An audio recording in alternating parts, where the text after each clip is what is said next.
Então, Flávio, existe o racismo, mas é no outro, a conta não fecha. Tá difícil a gente avançar, então, com essa discussão, né? Falta um pouco aí de percepção e sinceridade do brasileiro. Sem dúvida nenhuma, Lu, e digo mais, né?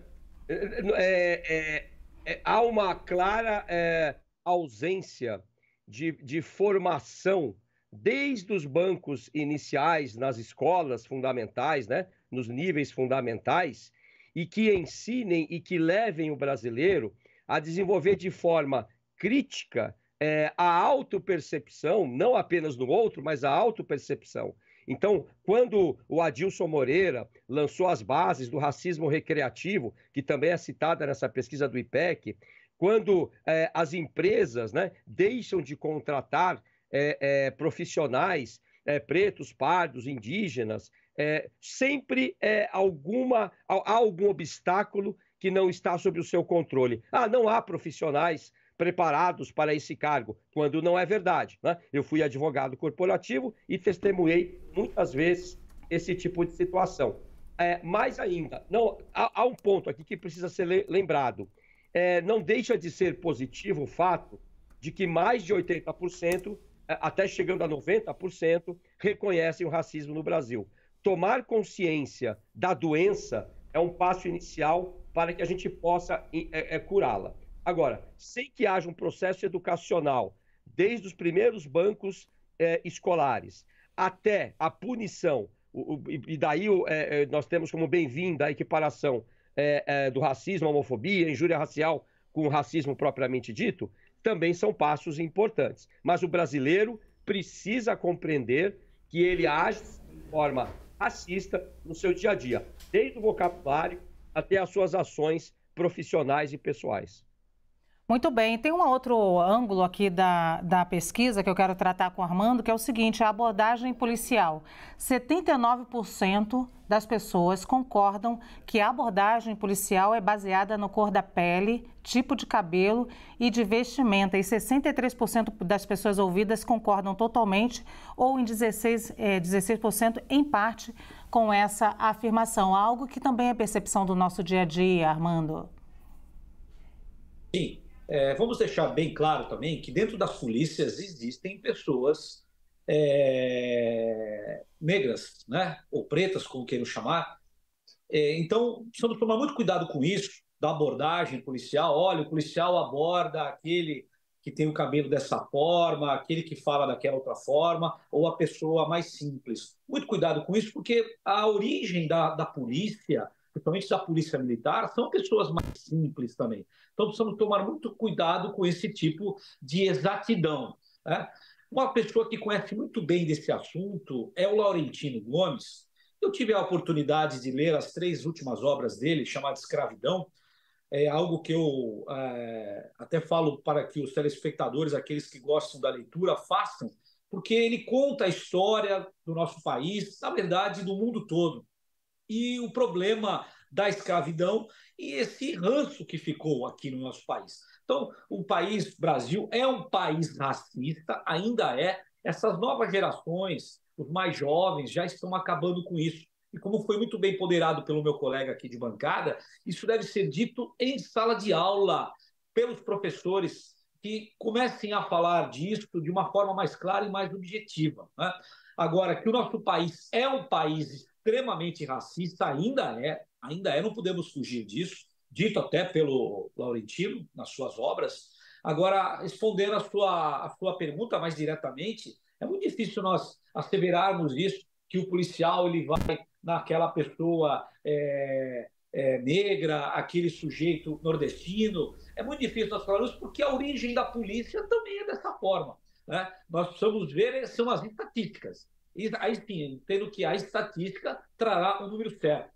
Mas por conjecturas, falar que o policial vai interceptar essa ou aquela pessoa por conta da cor, me parece um pouco... seria um pensamento apenas.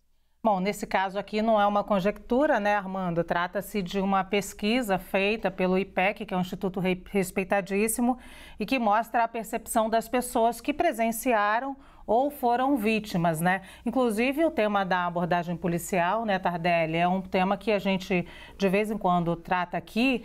E, muito recentemente, nós tivemos uma pesquisa que Tardelli comentou aqui, que tratava-se de como os policiais de São Paulo abordavam adolescentes, né, Tardelli?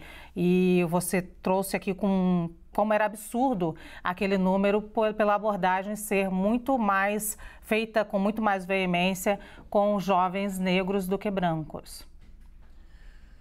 Olha, essa questão me deixa... Eu preciso escolher muito bem as palavras para não... Eu também estou escolhendo as palavras, não sei se você percebeu, eu estou até falando devagar. Cometer excessos de linguagem aqui.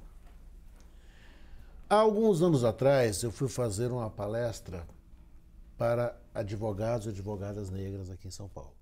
Havia uma condição para que participasse da palestra, que fossem inscritos na OAB e que fossem negros. Antes de começar, eu perguntei a eles quantos deles, a sala devia estar lá com umas 60, 70 pessoas, quantos deles haviam sido abordados pela polícia mais de uma vez? Todos.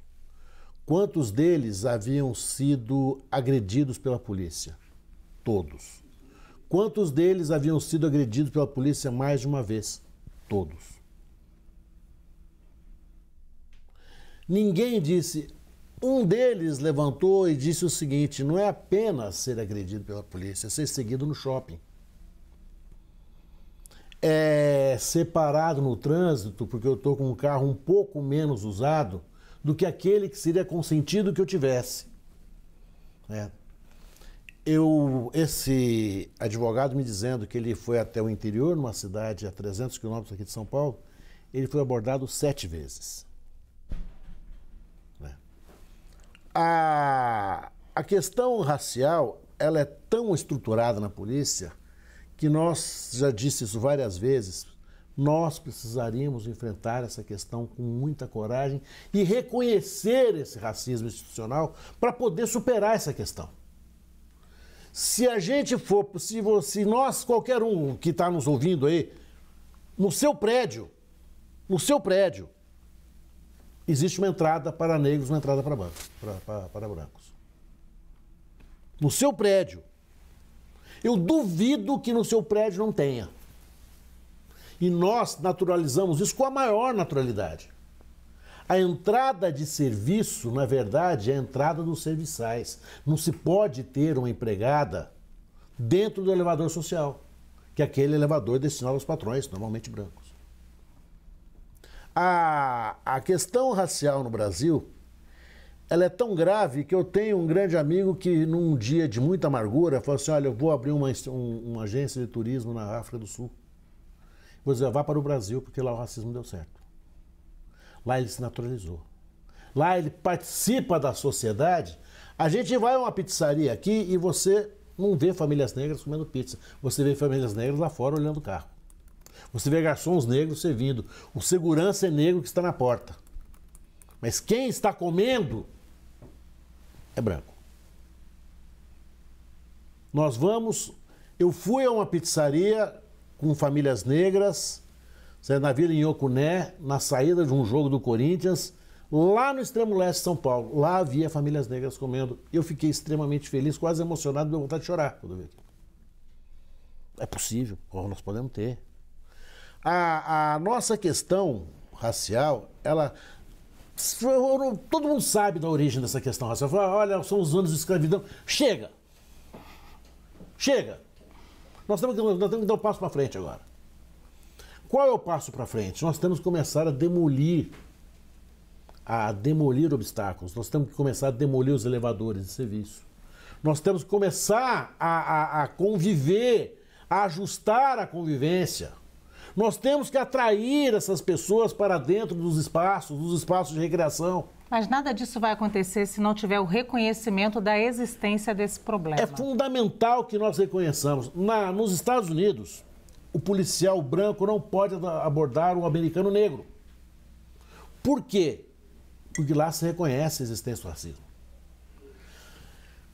É um passo para se combater isso. Se nós não reconhecemos, a gente reconhece o problema, mas o problema é do outro. O problema está no outro, não está em mim.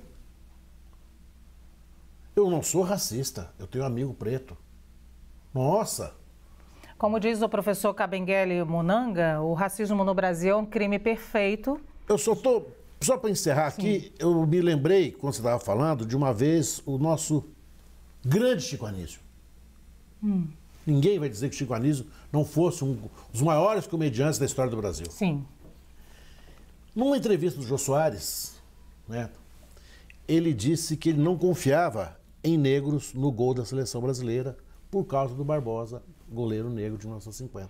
Que levou essa marca para a vida inteira, né, o Barbosa? Ele carregou um estigma, um peso, uma condenação eterna. Para os jovens que não lembram do Maracanazo, né? Eterna. A vida dele se tornou um eterno explicar-se de um lance casual, de algo que pode acontecer em qualquer situação, de um jogador que está numa Que, aliás, o erro não foi exatamente dele, mas de todos, né? Todos. Do conjunto. O gol não é só contra o goleiro. Exato. Né? O grande Chico Anísio disse isso.